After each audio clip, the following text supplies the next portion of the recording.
Assalamualaikum warahmatullahi wabarakatuh. Perkenalkan nama saya Septi Anggraini Putri, mahasiswi dari Universitas Siber Asia dengan NIM 250 20 10 10 383. Program studi PJJ Manajemen. Pada video ini saya akan menjelaskan secara singkat mengenai Pancasila sebagai sumber hukum dan kesatuan sistematis falsafah hidup bangsa Indonesia. Di mana ini merupakan salah satu tugas ujian akhir semester 1 mata kuliah pendidikan Pancasila dengan dosen pengampu Bapak Dr. Andes Budi Slamet Riyadi, BMC-MM. Setiap bangsa punya fondasi yang membuatnya berdiri kokoh. Bagi Indonesia, fondasi itu bernama Pancasila. Tapi pernahkah kita bertanya, mengapa Pancasila disebut sumber dari segala sumber hukum, dan mengapa kelima silanya harus dipahami sebagai satu kesatuan, bukan 5 hal yang terpisah? Mari kita bahas bersama dengan jelas dan lengkap, melengkapi bukti nyata penerapannya di tengah masyarakat kita. Dalam ketatanegaraan Indonesia, Pancasila menempati posisi sebagai sumber dari segala sumber hukum. Ini bukan sekadar slogan. Status ini ditegaskan secara resmi dalam ketetapan MPR nomor 3 garing MPR garing 2000 dan dipertegas kembali dalam Undang-Undang nomor 12 tahun 2011 tentang pembentukan peraturan perundang-undangan. Artinya apa?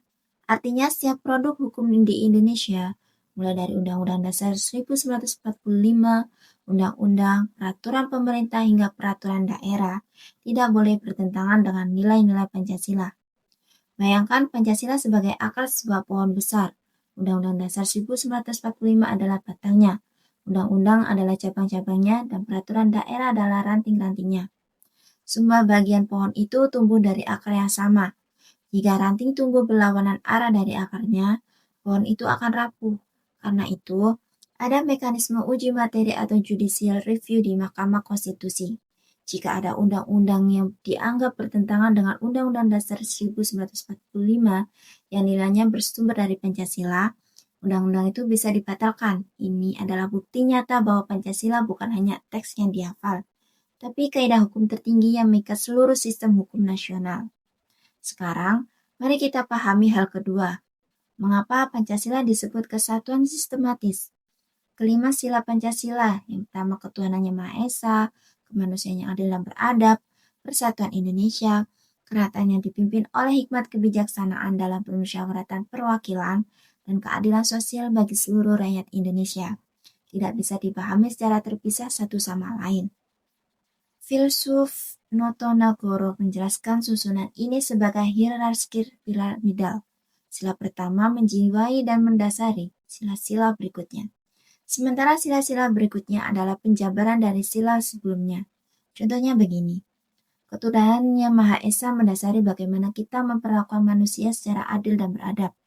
Kemanusiaan yang adil itu kemudian mempersatukan kita sebagai bangsa.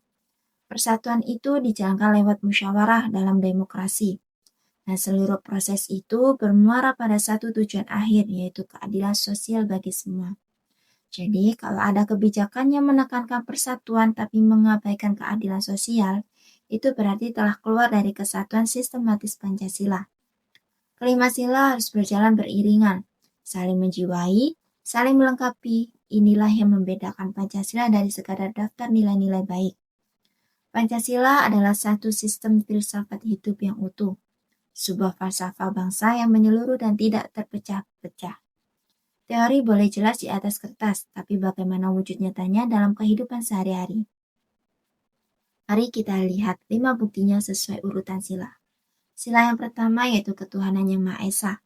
Indonesia mengakui 6 agama resmi dan menjamin kebebasan beribadah dalam pasal 29 Undang-Undang Dasar 1945. Buktinya bisa kita lihat banyak daerah, misalnya di Bali. Saat umat Hindu merayakan Nyepi, masyarakat dari agama lain ikut menghormati dengan tidak membuat kebisingan. Di kota-kota besar, tempat ibadah 5 agama sering berdiri berdampingan tanpa konflik. Sila kedua yaitu kemanusiaan yang adil dan beradab. Ketika terjadi bencana alam seperti gempa di Cianjur atau banjir di berbagai daerah, gelombang bantuan kemanusiaan datang dari seluruh penjuru negeri, tanpa memandang suku atau agama korban.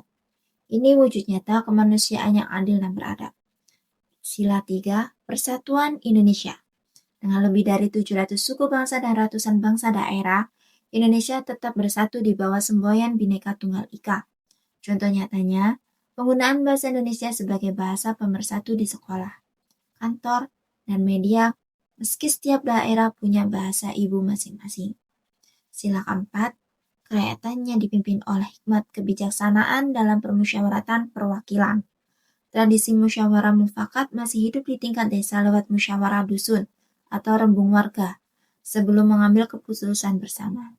Di tingkat nasional, hal ini terwujud dalam sistem demokrasi perwakilan lewat pemilu dan sidang-sidang di DPR atau MPR. Sila 5, keadilan sosial bagi seluruh rakyat Indonesia.